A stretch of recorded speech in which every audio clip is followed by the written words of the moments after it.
Hey, welcome to Mount Guked. Today I've got my good friend Ian here and he's going to do a deck tech. So, handing over to Ian. Hi folks, I'm going to be talking about bug today. I've been playing bug control for the last couple of weeks to, well, some success, some failure. I'm not going to claim this is the greatest deck ever, but I just enjoy playing it, so here we go.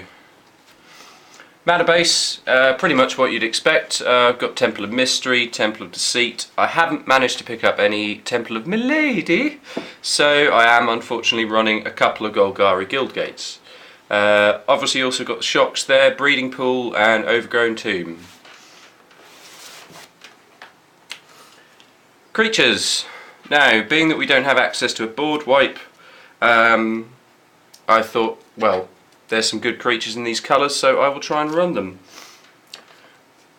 We've got, to start with, 3 Sylvan Caryatids. Now, I didn't opt for the 4th one because they're not a great top deck in the late game. So I don't want to be drawing too many of them. Also, I just happen to have 3, so there we are. I'm running 3 Sylvan Caryatids. Slightly higher up the curve, and also aided by the fact that I had just so happened to have pulled a playset of these guys. Very strong so far. Corsair Crucifix. Life gain really important in this deck, and also the sort of card draw you can get from just being able to play lands off the top, so you're not constantly drawing lands when you need gas and vice versa. They also block quite well. More life gain. Got a couple of Scavenging Oozes. These are extremely useful. I have been known to get one of these up to 10 pretty quickly. Again, mainly it's not so much there for the body as it is for the life gain, and is useful tech against graveyard strategies as well. Reaper of the Wilds.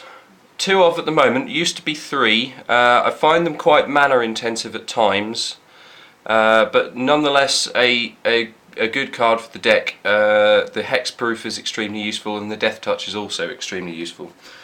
Splitting those with a pair of Desecration Demons, because Desecration Demon, yeah. It flies, it's a 6/6. Sure, the opponents can tap it down, but if they do, they're sacrificing guys, and I want to keep their board clear, so them sacrificing guys is good for me. Now, the last creature I'm going to show you was originally in the sideboard. I brought it in just because there were a few games I found where I was in control, but I was lacking any way to really end the game, so our finisher of choice in the format, Aetherling. Enough said? Right, that's my creature base.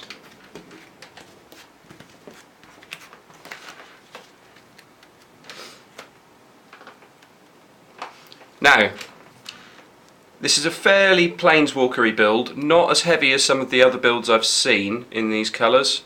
But at the moment I'm running 2 Kiora the Crashing Wave.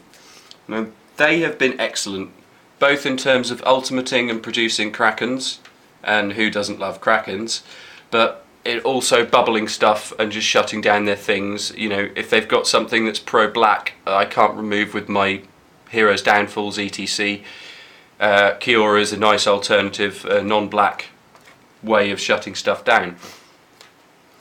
Ashiok, just a one-of at the moment because I happen to only have the one. I would probably run a second, although I would struggle to cut something to put it in there. I definitely don't want to run more than 2, although I have seen people running 4, so maybe I'm wrong.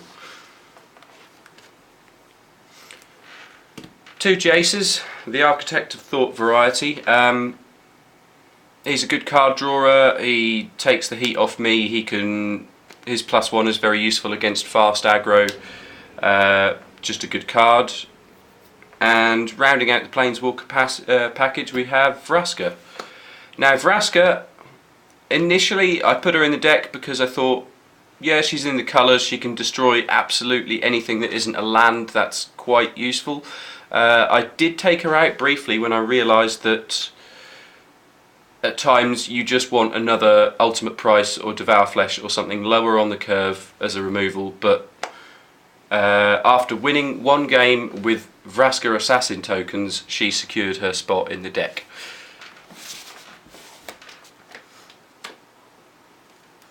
That brings me nicely on to removal. I have one Cyclonic Rift, recently added mostly for the overload, because that can be just so funny if you get there, and if you just happen to need a 2 mana bounce spell, then it can do that too. So it shouldn't be too dead in your hand. One off Golgari Charm. All of the modes of this are pretty relevant. -1/-1 to all creatures can be very helpful against aggro. Destroying enchantments is very relevant in the current standard format. Regenerate creatures can come in niche situations. Maybe you want to save your Scavenging Ooze, maybe you want to save your Reapers. So yeah, it's just a useful card to have around. 2 Abrupt Decay. Some would argue I should probably be running more, but I only have 2 for now, and I have found at times that they've been a little bit dead. Say for example the opponent plays a whip, you can't deal with that with Abrupt Decay. So I'm sticking with the 2 for now. 2 Drowning Sorrows. They've put in a lot of work actually. I considered Bile Blight for this spot, but double black on turn 2 is not ideal in a 3-colour deck, so I'm running these Drowns and I'm fairly happy with them. Devour Flesh, very useful spell. Used to be ultimate price until I found I was running into some problems with things that, you know, there's some hexproof decks cropping up now.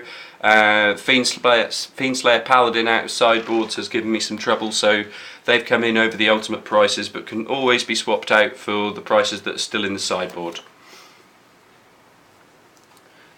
Now, playset of Hero's Downfall.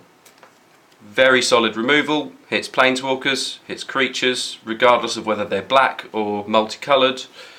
So yeah, that's quite handy. Rounding out the removal package, we have 2 Faraways, which they're very good, sometimes a little on the slow side, but they can always be cast unfused if you need to. And 2 Thoughtseize. There is a 3rd one in the sideboard, but I don't really want to run 3 main deck because the life loss really hurts with all the shock lands and everything as well. But that said, it's just such a strong card that it had to be in here. Okay, so I think that just about wraps up my deck tech. I will hand you over to Ed. Sweet deck, Ian. Really loving your work. Again, looking forward to playing against this, and we'll show you that in an upcoming video. Okay, from Mount Guked, see you in a bit.